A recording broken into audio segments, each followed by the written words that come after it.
Originaire de France, notre essayeur est au Québec depuis maintenant 3 ans. Jean-Marc Arnaud est un passionné de mécanique et d'automobile.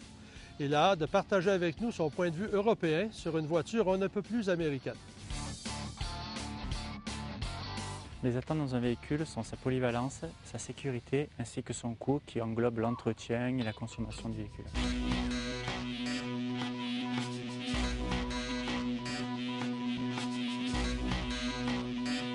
Jean-Marc, chez Chrysler, on a pris un Dodge Caliber régulier pour le transformer en voiture de sport. Est-ce que tu trouves qu'extérieurement, on a réussi le pari? Oui, je trouve quand même que ça fait bien une voiture sport. Je trouve que les bosses sur le capot ainsi que les entrées d'air, on va dire, elles sont bien intégrées. C'est pas factice, ça. Non, c'est pas efficace factice. En plus, c'est réel. C'est bien intégré, c'est pas trop gros.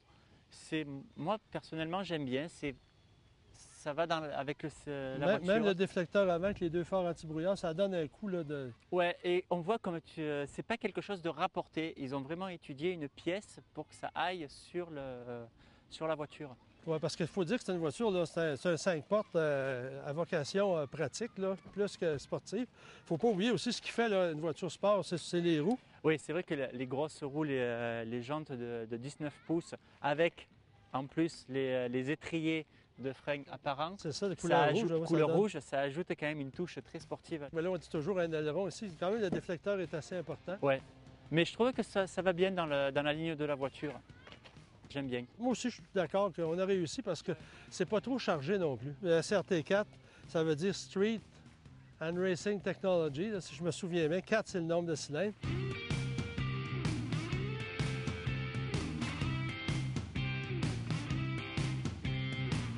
À l'arrière, mais ça, c'est un hayon, un hatchback. C'est quand même pratique. Moi, ce que j'aime de ce véhicule-là, c'est que c'est à la fois pratique et sportif. Non, le coffre est intéressant. Dans ce modèle-là, ayant une famille... mais ça s'enlève, par exemple. Ça aurait tendance à me gêner. Oui, mais si tu avais des ados, ils aimeraient beaucoup ça. Oui. Il y a ça aussi. Ça, ils adoreraient ça. Ça, c'est pour ne pas se faire d'amis chez les voisins. Tu fais jouer ça un petit peu, c'est un peu fort. Mais là, moi, je trouve l'arrière quand même, puis en plus, c'est pas du caoutchouc qui va s'érafler, ça. Là. Peut-être ce qui peut manquer, c'est un couvre-bagages. Ouais, un couvre-bagages. Parce qu'avec ça qui est apparent à l'arrière, ça risque d'être un peu... bon point. Puis en plus, chez Chrysler, on est très critique envers la finition intérieure. Toi, c'est quoi ton verdict? Ben moi, c'est la finition de la porte, le toucher plastique, tout ça, c'est... T'aimes pas ça? J'aime pas trop ça. Ça fait gadget mal fini. Parce que c'est un peu ce qu'on reproche à Chrysler, surtout le Caliber, là, c'est que c'est trop... Le plastique fait trop bon marché puis il est trop dur. Ouais, non. Mais position de conduite, les cadrans indicateurs... Non, position de conduite, elle était très bien. Moi, les cadrans indicateurs, j'ai adoré, surtout le petit qu'on avait sur le côté pour la pression du turbo. C'est un petit gadget que j'aime bien. Et puis non, la position de conduite était bien, le volant était agréable. Ça, c'est des sièges sport. Est-ce que tu trouvais que le support était bon? Non, le support, ça a été... j'avais une bonne position. Le seul reproche peut-être, c'est que le volant n'est pas télescopique.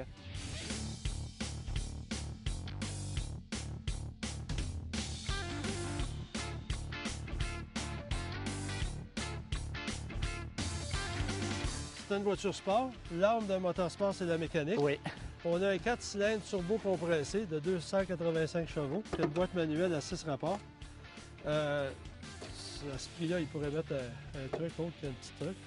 Mais ça, le moteur, l'embrayage. Parlons de l'embrayage d'abord. L'embrayage est particulier.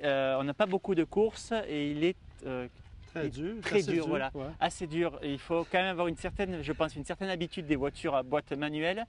Et on se fait quand même surprendre quelquefois si... Une fois qu'on s'est habitué, mais une fois qu'on s'est habitué, après ça va tout seul. Mais on n'a pas fait d'accélération brutale, mais je peux te dire une chose, qu'il y a beaucoup d'effets de coupe dans le volant quand on accélère à fond. Je l'ai senti à un moment donné quand on a pris la bretelle pour l'autoroute, on avait quand même l'accélération, ça a fait ça sur le volant, on l'a bien senti. Il y a quand même quasiment 300 chevaux. Aux roues avant. Juste aux roues avant, c'est énorme. Puis la boîte de vitesse, l'étagement, puis le passage des rapports. Non, ça a été très bien. C'est plus à doser l'embrayage, prendre l'habitude de l'embrayage. Moi, je sais une chose qu'à froid, cet embrayage-là, moi, ce matin, quand je suis parti de chez moi, là, les vitesses, ça ne voulait pas collaborer. Je me dis, bon, la journée va être longue. Mais une fois bien en place, c'est une auto qui tient très bien dans les virages à cause de ses roues à 19 pouces, c'est sûr que ça doit aider. Puis la suspension raffermie aussi. Oui, très raffermie pour les routes du Québec. Mais quand même, moi je trouve personnellement que c'est un bon compromis pour 25 000 $. On a une auto qui fait 0-100 en 6,5 secondes, qui tient bien la route. Puis on peut transporter sa famille et ses bagages. Oui, non, c'est vrai, c'est quand même pour le prix, je trouve qu'on a quelque chose de bien. Le prix à payer, ben là, c'est des suspensions fermes puis une finition à la Chrysler, c'est-à-dire très perfectible.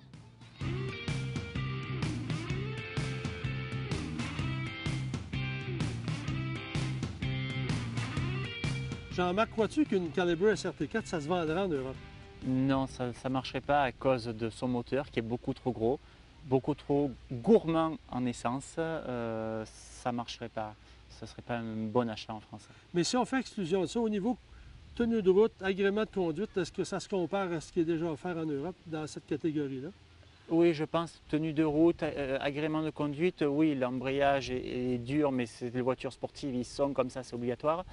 Non, point de vue caractéristique, ça marcherait en France, enfin en Europe. En Europe. C'est le carburant qui coupe tout. Puis aussi, à l'achat, il y aurait certains frais. Certainement des frais supplémentaires. Bon, désolé, la SRT4, elle va rester en Amérique du Nord.